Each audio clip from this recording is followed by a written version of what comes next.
जय माता दी। गोड़ लगतनी, प्रणाम करतनी। हम लेके आइल बानी रौरा सब खातिर दुआरे बारात के गीत। अगर आप सबके अच्छा लगी तो जरूर हमारे चैनल के सपोर्ट करब, और आप नया होकब, गीत सुनत होकब तो हमारे चैनल के जरूर सब्सक्राइब कर देव और बेल आइकन के प्रेस कर देव, ताकि हमारे नया वीडियो के नोटिफिकेशन आप तक जाए। तो चलिए हमने के ये गीत सुनल जाओ। बाबा के दुआरवा पर आइले सोनार दुल्हा, बाबा के दुआरवा पर आइले सोनार दुल्हा। अटकल मौरिया के झो जाए लाला, अटकल मौरिया के झो जाए लाला। केने केने बाड़ू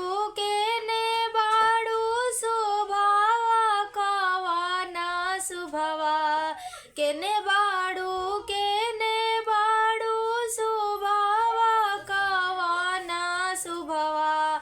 अटकल मौरिया के झो जाए लाला, अटकल मौरिया के झो जाए लाला।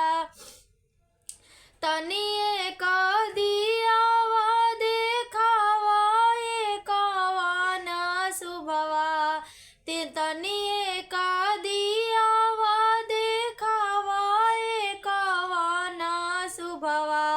टूटले मौरिया के झो जाए लाला, टूटले मौरिया के झो जाए लाला। कैसे में दियावा देखाई सोनार दुल्हा, तन कैसे में दियावा देखाई कवाना दुल्हा। खड़बाड़े नाई हर के लोग आए लाला, खड़बाड़े नाई हर के लोग आए लाला।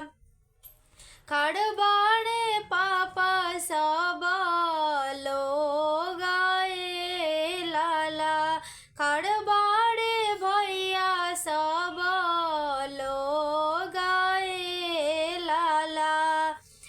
होता सबेरावा में ले आए बिडोलिया हो, होता सबेरावा में ले आए बिडोलिया हो।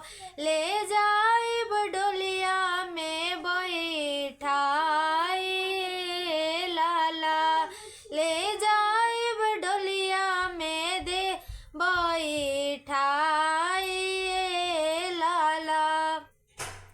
अब हम दियावा देखाइब सिरवा साहेब, अब हम दियावा देखाइब सोनार दुल्हा।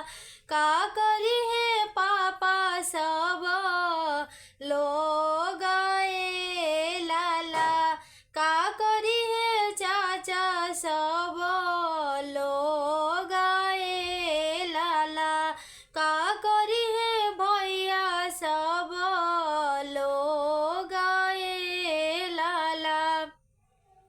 का करी है गाँव के लोग आए लाला। बाबा के दुआर पाइले बरातिया हो, बाबा के दुआर पाइले बरातिया हो।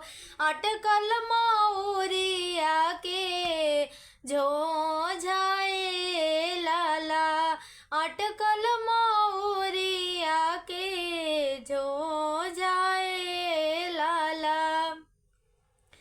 ई रहल हटे द्वार पर पूजा के गीत। अगर आप सबके अच्छा लागल होई तो जरूर हमारे चैनल के सपोर्ट करब। प्लीज़ प्लीज़ प्लीज़ हमरो चैनल मोनेटाइज करवा दीजा। रउरा सब हमारे चैनल के सपोर्ट करी जा, शेयर करी जा प्लीज़। जय माता दी।